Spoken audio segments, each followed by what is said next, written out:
السلام علیکم. مولانا حامد الحق صاحب چا قتل کو؟ دغه د قتل وروسته یو لوی راز پروت دی.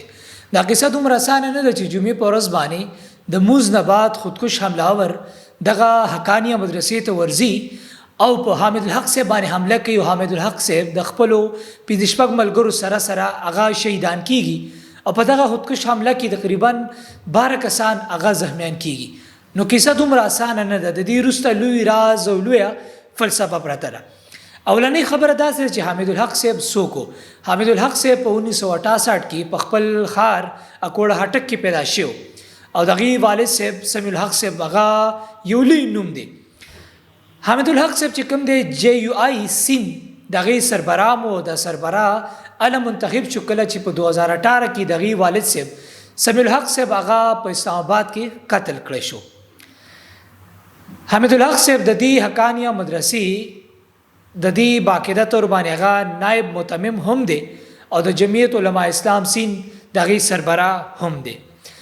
د پاکستان کونسل چیرمن هم پاتې شوی دی. تاسو ته یاد وي چې کله 2002 کې الیکشن شو نو پاغي کې د قومي اسمبلی رکن هم منتخب شو او 2007 پورې د قومي اسمبلی رکنو.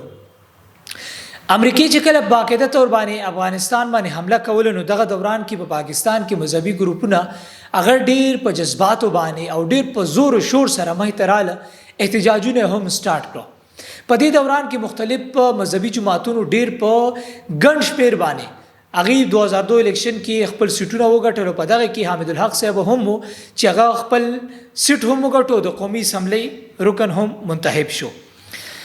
دین علاوه چې کله د افغانستان او پاکستان ترمنځ سم مذاکرات کیږي خصوصي توګه باندې چې کله طالبان هغه سیر توحیدي سیر د پاکستان حکومت وي نو په دغه مذاکراتي چې کوم ټیم وي په دې کې حامد الحق صاحب مخې مهیته یعنی پړمبي سب کې باغا ناستو د دپ کې یو کلیدي کردار او د دې رسا قصه سره دام د طبيعه رسته ویم. سمیع الحق صاحب سره یعنی خپل والد صاحب سره د دې حامد الحق صاحب ډیر نږدې تعلقات او د په شهرت کې دغه والد صاحب یو لوی کردار. حامد الحق صاحب ته د طالبانو بابا هم ویو. د بشمیره طالبان چې کوم دی په دې حته کې په دې ملک کې په دې افغانستان کې پروډوس کړي دي او بشمیره طالبان مجاهدینو با دا خپل بابا غنو د سره به مینا کوله. حامد الحق صاحب ته انټرنیشنل فیم هم حاصلو.